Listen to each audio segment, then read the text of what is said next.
Bismillahirrahmanirrahim. Assalamualaikum warahmatullahi wabarakatuh. Selamat siang, salam sejahtera bagi kita semuanya. Bapak Ibu sekalian yang saya hormati, pertama-tama saya ingin menyampaikan ucapan terima kasih atas kerja keras PPATK, kementerian dan lembaga, atas kerja kerasnya sehingga Indonesia telah menjadi anggota penuh dari Financial Action Task Force on Money Laundering and Terrorism Financing mulai Oktober 2023.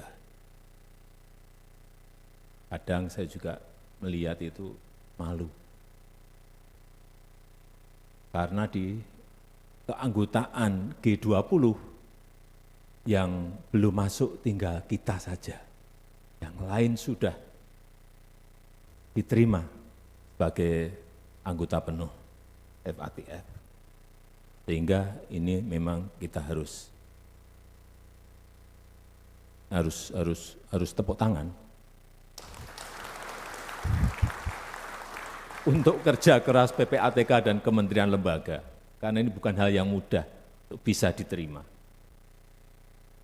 Karena ini merupakan pengakuan dunia internasional atas efektivitas regulasi kita, atas efektivitas koordinasi kita, atas efektivitas implementasi di lapangan terhadap anti pencucian uang dan juga pendanaan terorisme di negara kita Indonesia. Saya berharap keanggotaan penuh ini menjadi momentum yang baik untuk terus menguatkan komitmen pencegahan dan pemberantasan TPPU sehingga kredibilitas ekonomi kita menjadi meningkat. Kemudian juga persepsi mengenai sistem keuangan kita juga semakin baik, semakin positif. Ini penting sekali dan akhirnya ini akan mendorong berbondong-bondongnya investasi untuk masuk ke negara kita Indonesia. Reputasi itu penting, penilaian dunia internasional itu penting. Hadirin yang saya hormati, penanganan TPPU harus komprehensif dilakukan.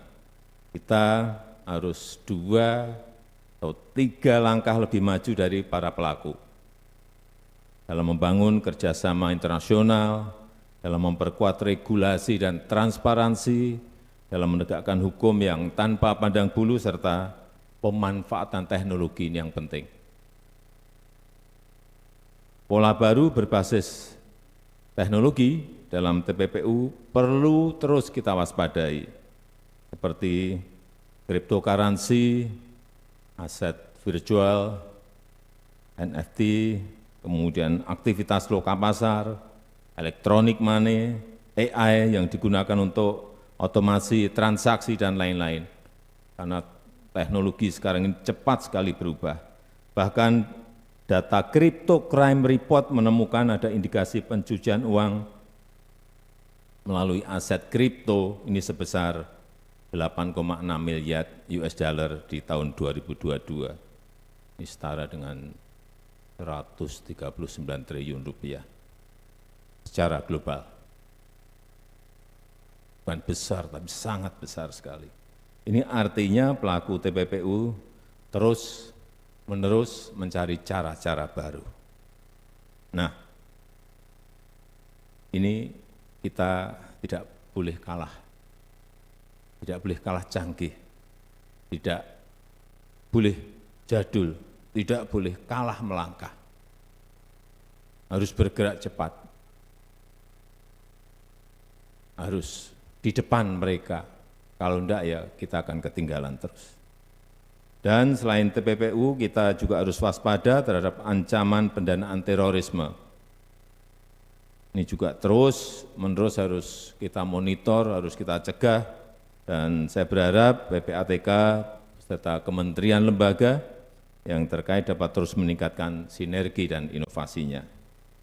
Terakhir, saya titip, upayakan maksimal penyelamatan dan pengembalian uang negara Sehingga perampasan aset jadi penting untuk kita kawal bersama. Kita tahu kita telah mendorong mengajukan undang-undang perampasan aset pada DPR dan juga undang-undang pembatasan uang kartal ke DPR dan bulannya ada di sana.